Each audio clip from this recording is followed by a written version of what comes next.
Hey everyone, welcome you all in Madhav Accountancy classes. Guys, again हम आप लोगों के लिए एक बहुत इंपॉर्टेंट एमसीक्यू की वीडियो लेकर आए हैं जिसमें हमने बहुत अच्छे एमसीक्यू डिस्कस किए हैं।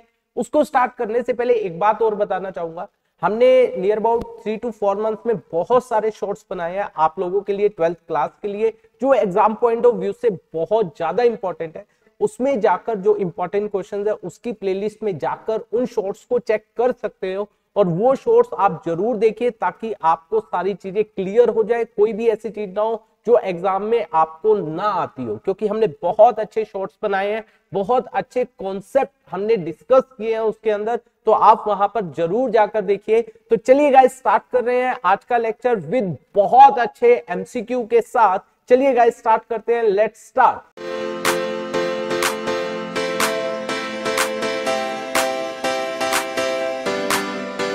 तो देखिए हमारे पास क्या दिया हुआ है, पहले एमसीक्यू के बारे में क्या बोला गया है, A and B are partner with a capital of 2 lakh and 1 lakh respectively. Interest payable on capital is 10% per annum. Determine amount of appropriation for each partner when the profit earned by the firm is 24,000। Profit जो है वो 24,000 है, हमें देना interest 10% पर है ना। तो यहां पर बाद में हम ऑप्शन को देखेंगे। देखिए 10% 2 लाख के ऊपर कितना हो गया 20,000 और 1 लाख के ऊपर हो गया 10,000। हमारा इंटरेस्ट बनता है 30,000 लेकिन हमारे पास प्रॉफिट्स कितने अवेलेबल है 24,000। तो इसका मतलब हमारे जो एप्रोप्रिएशन है ज्यादा है किससे, प्रॉफिट से। तो जो एप्रोप्रिएशन की रेशियो है मतलब 2:1, याद रखिएगा जो एप्रोप्रिएशन की रेशियो है उसी में डिवाइड होगा। तो 24,000 को 2:1 में 2/3, तो ये आ जाएगा कितना 16,000 और ये आ जाएगा कितना 8,000। तो 16,000 ए को मिलेगा और 8,000 बी को मिलेगा। तो चेक कीजिए 16 और 8, डी इज योर आंसर। ठीक है गाइस, आगे चलते हैं।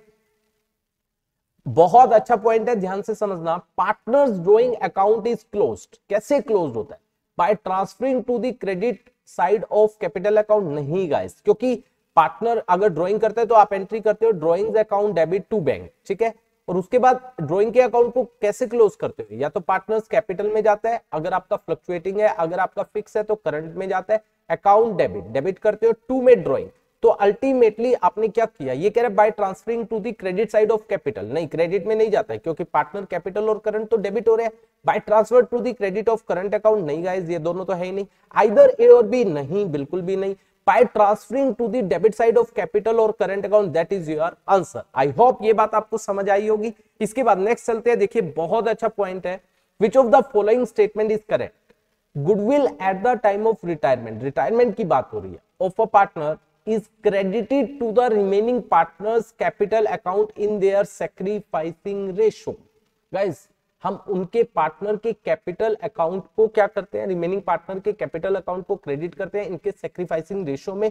समवेयर ये सही है, जिस पार्टनर ने सैक्रिफाइस किया, मान लीजिए जो रिमेनिंग पार्टनर है उनमें से कोई और पार्टनर भी सैक्रिफाइस कर रहा है तो उसके अकाउंट को भी क्रेडिट किया जाएगा। लेकिन ये बिल्कुल अप्रोप्रिएट नहीं है क्योंकि उसने रिमेनिंग पार्टनर्स बोला है, सभी के बारे में बोला है कि उनको हम क्रेडिट करते हैं, तो ये समवेयर 100% एक्यूरेट नहीं है। ठीक है guys.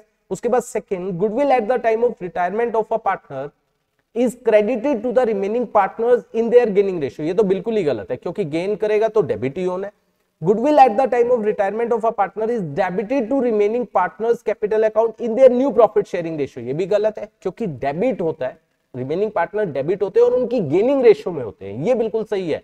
Goodwill at the time of retirement of a partner to the extent of retiring partner share, retiring partner के शेयर को हम क्या करेंगे, इज डेबिटेड, डेबिट करेंगे। रिटायरिंग पार्टनर के शेयर को डेबिट किया जाएगा, जो रिटायरिंग पार्टनर है उसको हम डेबिट करेंगे to the remaining partners capital in their gaining ratio. दोबारा देखिए, goodwill at the time of retirement of a partner to the extent of retiring partner share, जो रिटायरिंग पार्टनर का शेयर है is debited, debit किया जाएगा to the remaining partners capital account in their gaining ratio. बिल्कुल सही। देखिए guys ये वाला डी पार्ट बिल्कुल एक्यूरेट है। देखिए ए में क्या लिखा गया था, अब ए को दोबारा पढ़ते हैं। Goodwill at the time of retirement of a partner is credited to the remaining partners capital in their sacrificing ratio, और यहां पर लिखा गया to the extent of retiring partner share. और होता भी है जब गुडविल आती है वो फर्म की गुडविल होती है, याद होगा फर्म की गुडविल में से जो पार्टनर रिटायर होता है उसका शेयर निकाला जाता है। तो इसने बिल्कुल एक्यूरेट बात की है, तो we can say this is your answer, D is your answer. ठीक है गाइस।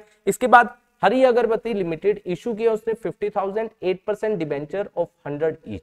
सो का एक है एट अ डिस्काउंट ऑफ 5%, 5% का डिस्काउंट है, मतलब कितने के हो गए ये 50 लाख, 50 लाख के ऊपर 5% डिस्काउंट हो गया 2,50,000, ये डिस्काउंट हो गया। रिडीमेबल एट प्रीमियम, प्रीमियम आप रिडम्पशन प्रीमियम पर है, मतलब फ्यूचर का भी लॉस है, loss on issue of debenture, return of from security premium and statement of profit and loss, कितना हुआ है 5 लाख लॉस। और याद करो जब डिस्काउंट और लॉस दोनों आ जाते हैं, डिस्काउंट मतलब जो इशू के समय दिया, लॉस फ्यूचर का लॉस, तो उसके लिए हम एक ही वर्ड यूज कर देते हैं लॉस। तो कह रहे हैं लॉस जो राइट ऑफ हुआ है सिक्योरिटी प्रीमियम और statement of profit and loss से 5 लाख हुआ है, तो 2,50,000 तो इशू के समय का था, इसका मतलब 2,50,000। ठीक है गाइस, समझ आ गया? बिल्कुल, ये किसका है? दैट इज रिडम्पशन का लॉस है। ठीक है। What is the premium payable पर डिबेंचर ऑन रिडम्पशन, यहां से क्लियर हो गया। 2,50,000 है, 2,50,000 divide by 50,000 that would be 5 per share, answer would be 5 per debenture, sorry, answer would be C. William Pens Limited issue किया उसने 10,000 7% debenture of ₹100 each at a discount of ₹4, 4 पे का discount है, मतलब 100 वाला 96 में। It has a balance in security premium 25,000। ठीक है guys. It will write of discount on issue of debenture. अब देखो ₹4 का उसने डिस्काउंट दिया, मतलब 10,000 इंटू 4 कितना हो गया टोटल डिस्काउंट 40,000, और उसका सिक्योरिटी प्रीमियम में पैसा पड़ा हुआ है 25, कह रहे ₹40,000 फ्रॉम सिक्योरिटी प्रीमियम। वो कह रहे इस डिस्काउंट को कैसे राइट ऑफ किया जाएगा? 40,000 सिक्योरिटी प्रीमियम कैसे कर सकते हैं? जब सिक्योरिटी प्रीमियम में है 25 तो 40 नहीं कर सकते, ये तो गलत हो गया। 40,000 from statement of profit and loss, नहीं, क्योंकि जब 25 सिक्योरिटी प्रीमियम में पड़ा हुआ है, पहले 25 उसमें से, बाकी statement of profit and loss से ₹25,000 from security premium and 15,000 from statement of profit and loss. This is accurate. और 15,000 from security premium गलत, क्योंकि पूरा का पूरा पहले सिक्योरिटी प्रीमियम यूज होगा, और 25 फ्रॉम स्टेटमेंट, तो ये आंसर इज योर जी। ठीक है गाइस। इसके बाद आगे चलते हैं। के लिमिटेड इशू किया उसने 1 लाख इक्विटी शेयर 20 का एक एट अ प्रीमियम ऑफ 4 पर शेयर। ठीक है गाइस।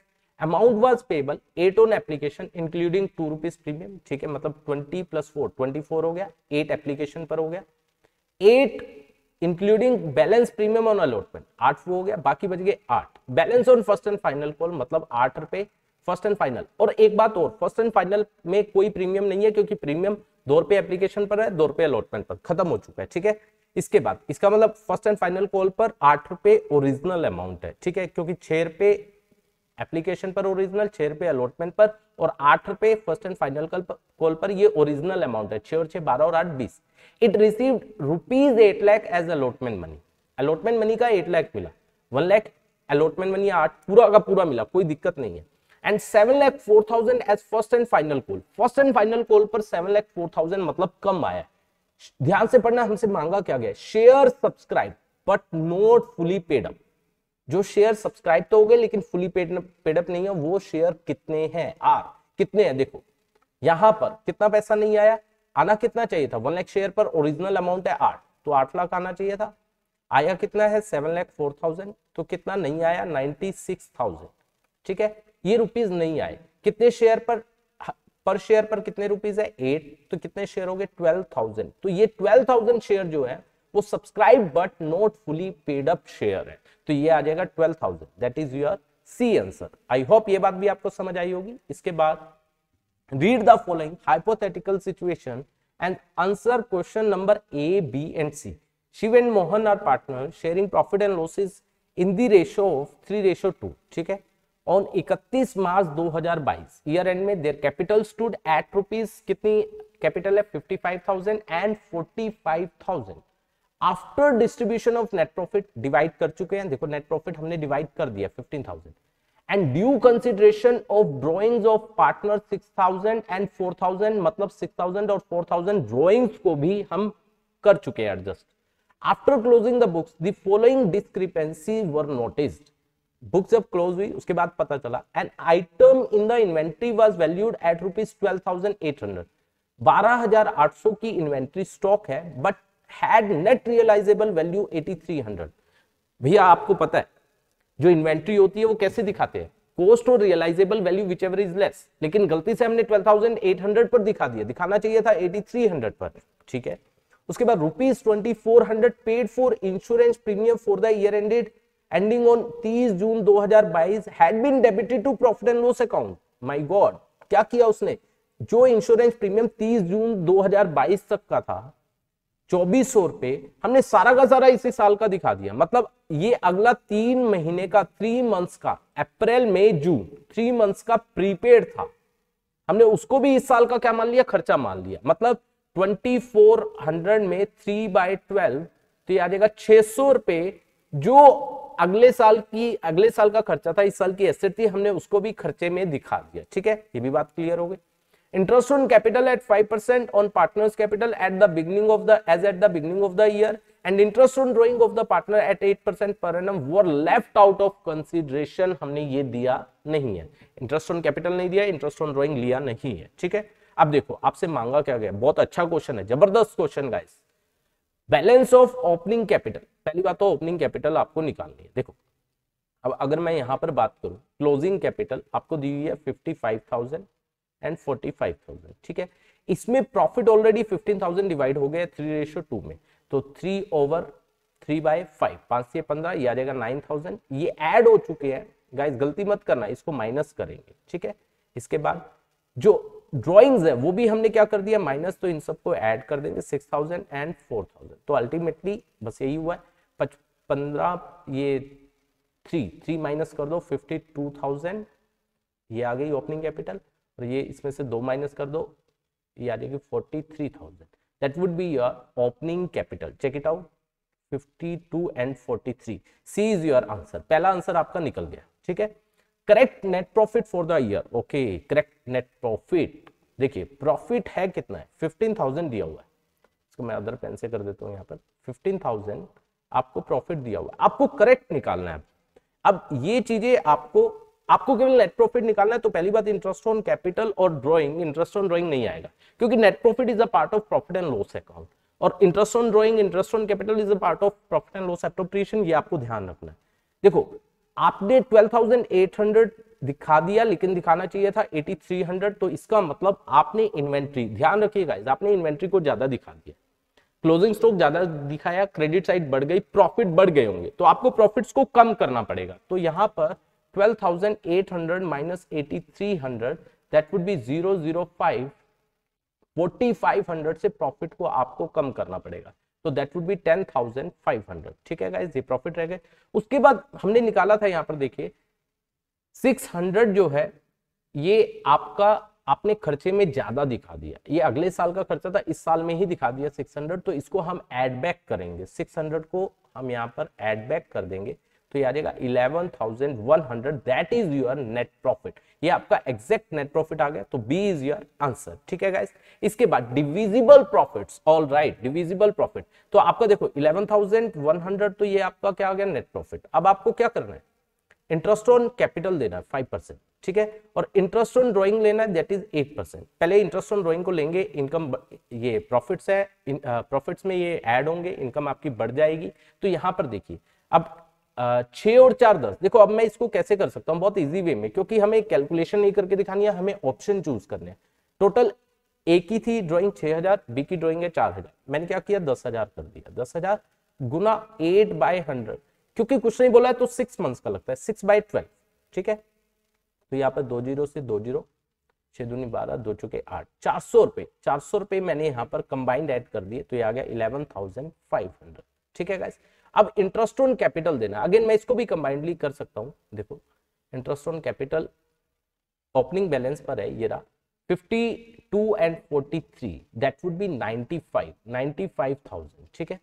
95,000 इनटू में कितने परसेंट बोला है, 5%, 5/100, ये कितना आ जाएगा 0.54750, 4750, इसको हम माइनस करेंगे, क्योंकि ये इनकम में ऐड होगा, ये एक्सपेंस है, माइनस होगा 0.5, ये आ जाएगा 7, और ये आ जाएगा 10 6, 6750 would be your divisible profit. Divisible profit होते क्या है, सब कुछ जो आप पार्टनर से रिलेटेड एक्सपेंस है, इनकम है, सब कुछ एडजस्ट करने के बाद जो अल्टीमेटली प्रॉफिट बचता है, जो उनकी प्रॉफिट शेयरिंग रेशियो में डिवाइड होगा, that is called divisible profit. तो ये तीनों आंसर हो गए। आई होप ये वाला क्वेश्चन आपको अच्छे से आया होगा, बहुत अच्छा क्वेश्चन था। चूज द, इसके बाद नेक्स्ट आ रहा है last one, choose the correct sequence of the steps in the context of admission of a partner. सबसे पहले देखिए, अब इसका आपको स्टेप बताना है। सबसे पहले क्या होगा, preparation of balance sheet of new firm, ये तो सबसे एंड में ही होता है। Preparation of capital account of partner, इससे पहले होता है। Preparation revaluation account, yes guys, इससे पहले होता है। Preparation of bank account, guys देखना गलती क्या होगी। अब सबसे पहले आपको पता है रिवैल्यूएशन बनता है, ठीक है, बना दिया फर्स्ट नंबर पर। उसके बाद कैपिटल बनता है, बना दिया आपने, कैपिटल बना दिया। उसके बाद अब बात आती है बैंक पहले बनता है या बैलेंस शीट। यूजुअली बच्चे क्या करते हैं, बैलेंस शीट लिख देते हैं फिर बैंक, क्योंकि बैंक हम बाद में वर्किंग नोट में बनाते हैं। लेकिन गाइस बैलेंस शीट बैंक के बाद ही बनती है। बैंक का बैलेंस लिखा जाएगा तभी तो बैलेंस शीट बनेगी। तो तीसरे नंबर पर बैंक अकाउंट आएगा, बैंक अकाउंट, और चौथे नंबर पर फिर क्या आएगी, बैलेंस शीट। ये आएगा सीक्वेंस। तो ये आ गया थर्ड सेकेंड, देखो कहां पर है, third second, yes guys, third second, उसके बाद fourth and first. C is your answer. I hope आज के एमसीक्यू की वीडियो आपको बहुत अच्छे से समझ आई होगी, बहुत अच्छे से क्लियर हुई होगी। बहुत अच्छे एमसीक्यू हमने डिस्कस किए। बाकी एमसीक्यू के बारे में मैं फ्यूचर में और डिस्कस करने वाला हूं। आप लोग इनको अच्छे से कर लीजिए, अच्छे से समझ लीजिए, ताकि आपके एग्जाम में कोई भी एमसीक्यू गलत ना हो। Thank you so much for watching this video.